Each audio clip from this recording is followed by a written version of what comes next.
नमस्कार दोस्तों।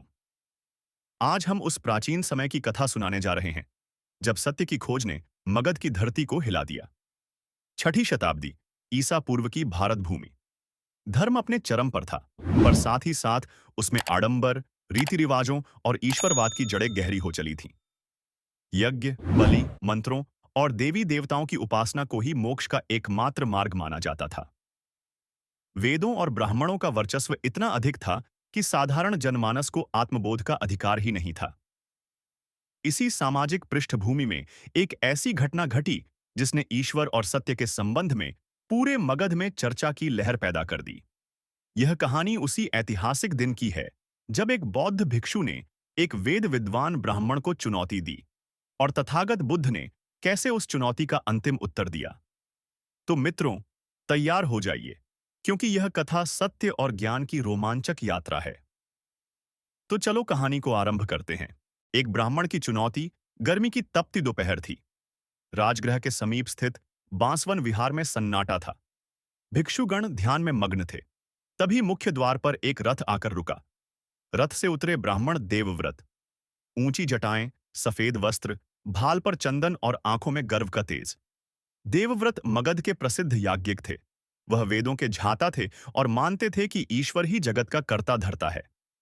उन्होंने बुद्ध के विषय में कई बातें सुनी थी कि वह ईश्वर को नकारते हैं, आत्मा को खारिज करते हैं और केवल अनुभव और ध्यान की बात करते हैं। उन्हें यह सुनकर क्रोध आया। कैसे कोई मूर्तिहीन मार्ग पर मोक्ष का दावा कर सकता है? इस विचार से वह बुद्ध के समक्ष तर्क करने आ पहुंचे। विहार के अंदर युवा भिक्षु नागसेन ध्यान से बाहर आए। उन्होंने आगंतुक को देखा। कुछ ही पलों में उन्हें जा, यह आम व्यक्ति नहीं है, यह एक विद्वान ब्राह्मण है, और विवाद की गूंज उसके साथ आई है। नागसेन ने स्वागत करते हुए कहा, हे अतिथि, यह बांसवन विहार है जहां तर्क भी है, मौन भी है और उत्तर भीतर से आते हैं।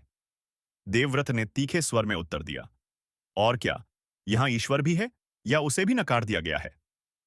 नागसेन मुस्कुराए, यहां ईश्वर नहीं, सत्य है, और सत्य वही है जो तुम्हारे प्रश्नों से भी बच सके। सभा का आयोजन दूसरे दिन संध्या को एक सभा बुलाई गई। बुद्ध उस समय बांसवन विहार में ही थे। उनके समक्ष भिक्षु, श्रावक, व्यापारी, राजकुल से प्रतिनिधि और ब्राह्मण गण एकत्र हुए। सभी की उत्सुकता चरम पर थी। एक वेदपाठी ब्राह्मण और एक युवा भिक्षु, दोनों के मध्य एक वैचारिक युद्ध होने वाला था। बुद्ध मौन बैठे थे, करुणा और शांति से आच्छादित। पहला प्रश्न, ईश्वर कहाँ है? सभा में देवव्रत खड़े हुए।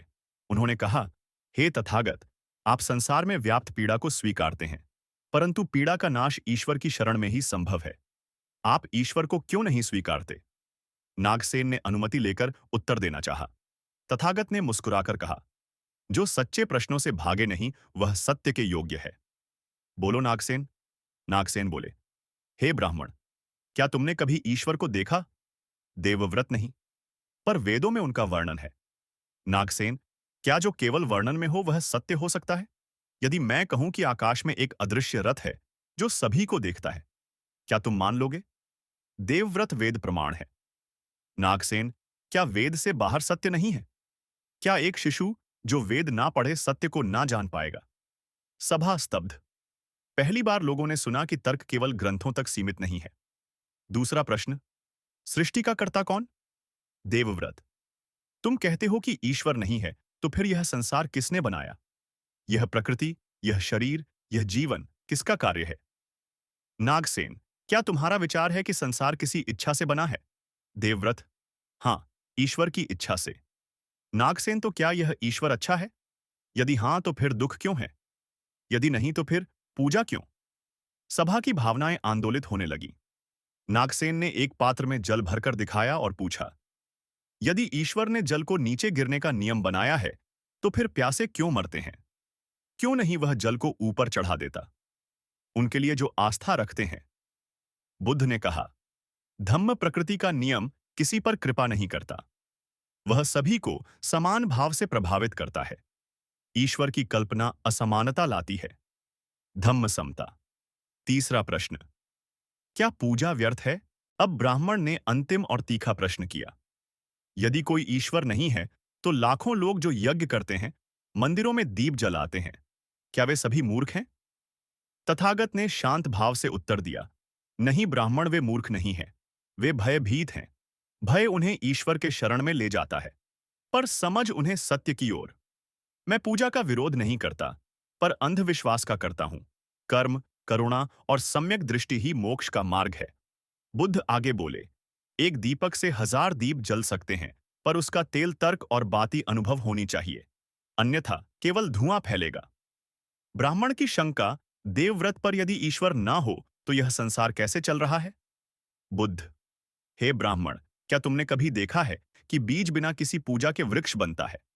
नदी बहती है बिना किसी मंत्र के, सूरज उगता है बिना किसी प्रार्थना के। धर्म वह नहीं जो पूजा से आए, धर्म वह है जो करुणा, विवेक और ध्यान से प्रकट हो। सभा स्तब्ध थी। ब्राह्मण देवव्रत मौन हो गया। उसकी आंखों में द्वंद्व था। वर्षों का विश्वास डगमगाया था। देवव्रत ने धीरे से कहा, तथागत, मैं ना तुम्हें ईश्वर मानता हूं ना तुम्हारे विरोध को, पर मैं जानता हूं तुम जो कहते हो उसमें आग है, और वह आग आत्मज्ञान की ओर ले जाती है। आज से मैं अपने भीतर के ईश्वर को जानने की यात्रा पर निकलता हूं। ब्राह्मण का मौन। इस पूरे संवाद के बाद सभा में मौन छा गया। ब्राह्मण देवव्रत के चेहरे पर पहली बार विनम्रता थी। उन्होंने धीरे से कहा, मैंने वेदों से जाना, पर आज मौन से देखा। तथागत, मैं तुम्हें ईश्वर नहीं मानता, पर मैं तुम्हारी वाणी में वह बात देखता हूं जो मुझे अपने भीतर ले जाती है। बुद्ध मुस्कुराए, सत्य कोई मत नहीं, कोई ग्रंथ नहीं। सत्य वह मौन है जो तुम्हारे भीतर प्रश्न करता है। ब्राह्मण का परिवर्तन। कुछ दिन बाद वही ब्राह्मण बौद्ध भिक्षु दीक्षा लेने आया। उसका नाम अब धर्मप्रिय रखा गया। उसने कहा, आज मैं ईश्वर को नहीं ढूंढता, मैं स्वयं को देखता हूं। बुद्ध ने ईश्वर को नहीं नकारा। उन्होंने ईश्वर को हर मनुष्य के भीतर खोजना सिखाया। यह वह दिन था जब एक भिक्षु ने ब्राह्मण को चुनौती दी।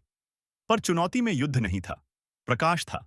बुद्ध ने ईश्वर से परे सत्य की बात कही, जो न वेदों में थी न प्रार्थनाओं में, वह थी आत्मबोध में। बुद्ध मुस्कुराए और बोले, जो सत्य को खोजता है वह ईश्वर से भी आगे जाता है, क्योंकि सत्य का अनुभव किसी भी विश्वास से श्रेष्ठ है। संध्या की लालिमा आकाश में फैल चुकी थी।